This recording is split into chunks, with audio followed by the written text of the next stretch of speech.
आज उनकी हस्ती कहाँ है? उनकी कब्रों पर हम ठोकरें मार मार के गुजरते हैं।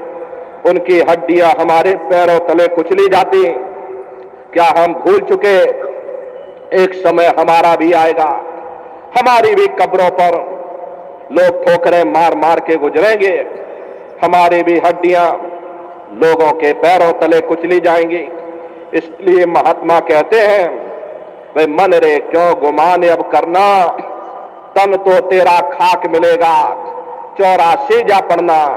ए मन, तू किस चीज का अहंकार करता? यदि शरीर का अहंकार करता है, इसे तो मिट्टी में मिल करके मिट्टी हो जाना है। मशक समान जान यह देही, बहती आठों याम। मस्क होती है, चमड़े की बनी हुई होती, और हम उसमें हवा भर करके नदी के किनारे से दूसरे किनारे तक पहुंच जाते हैं। अगर मशक से हवा निकल जाए, मस्त तो डूब ही जाएगी।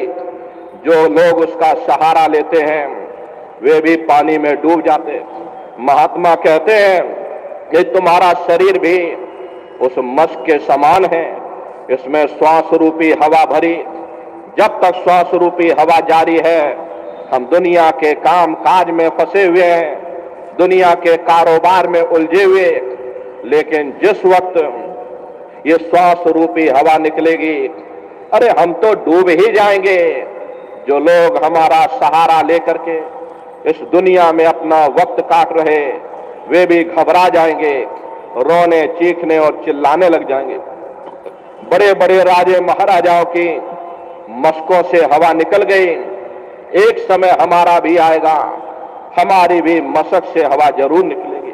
प्रेमी भाई बहनों, महात्मा केवल हमारी हालत ही बयान करने नहीं आते, केवल हम पर तरस खाने के लिए ही नहीं आते, हमें यहां से निकालने का रास्ता भी समझाते। वह कौन सा रास्ता है? देखो, महात्मा कह रहे कि तू अचेत गाफिल हो रहता, सुन ले मूल कलाम। वह मूल कलाम जिसे महात्माओं ने शब्द कहा, जिसे महात्माओं ने नाम कहा, जिसे गुरु नानक साहब ने अनहद वाणी कह करके याद किया, ईसा मसीह साहब ने वर्ड या लागस कह करके याद किया।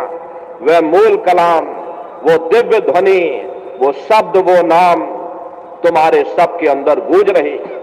जब तक हम अपने फैले हुए ख्याल को 9 द्वारों से समेट करके 10वें द्वार पर एकाग्र करके उस शब्द को नहीं पकड़ेंगे, उस नाम को नहीं पकड़ेंगे, तब तक हम देह के बंधनों से, जन्म मरण के दुखों से कभी छुटकारा हासिल नहीं कर सकते। शब्द मर सो मर रहा, फिर मरिए न दूजा बार। जोड़ते बैठते चलते फिरते अपने ख्याल को शब्द या नाम के साथ जोड़ देते हैं, ऐसे जीव हमेशा के लिए अमर हो जाते हैं। क्योंकि शब्द को पकड़ करके ही ये जीवात्मा ऊपर से नीचे आई है, और शब्द को पकड़ के ही ये जीवात्मा नीचे से ऊपर जाएगी। अरे जिस रास्ते से ऊपर से नीचे आए हो, वही रास्ता पकड़ करके तुमको नीचे से ऊपर जाना है। प्रेमी भाई बहनों, हम लोग ऊपर से नीचे कैसे आए, तो जरा संक्षिप्त में आप समझ लीजिए। पहले यहां कुछ नहीं था, न पहले हम थे न आप थे, न जमीन थी न आसमान था, न देवी थे न देवता थे, पहले कुछ नहीं था। तो पहले कौन था? एक अनीय नामा अभिसच्चिदानंद प्रभु धामा। वो एक अनीय नामी महाप्रभु अपने अनामी धाम में अखंड राज किया करते थे। उस मालिक की मौज मर्जी उठी, उन्होंने 3 लोकों का विस्तार किया, यानी अगम लोक, अलख लोक और सतलोक। अगम लोक में अगम पुरुष को बैठाया, अलख लोक में अलग पुरुष को बैठाया, और सतलोक में सतपुरुष भगवान को बैठा दिया। काफी समय जब बीत गया, तब रचना का विस्तार सतपुरुष भगवान ने किया। उन्होंने अपनी आवाज पर अनंतो अनंत ब्रह्मांडों की रचना की और अपने 16 पुत्रों को नीचे उतार दिया।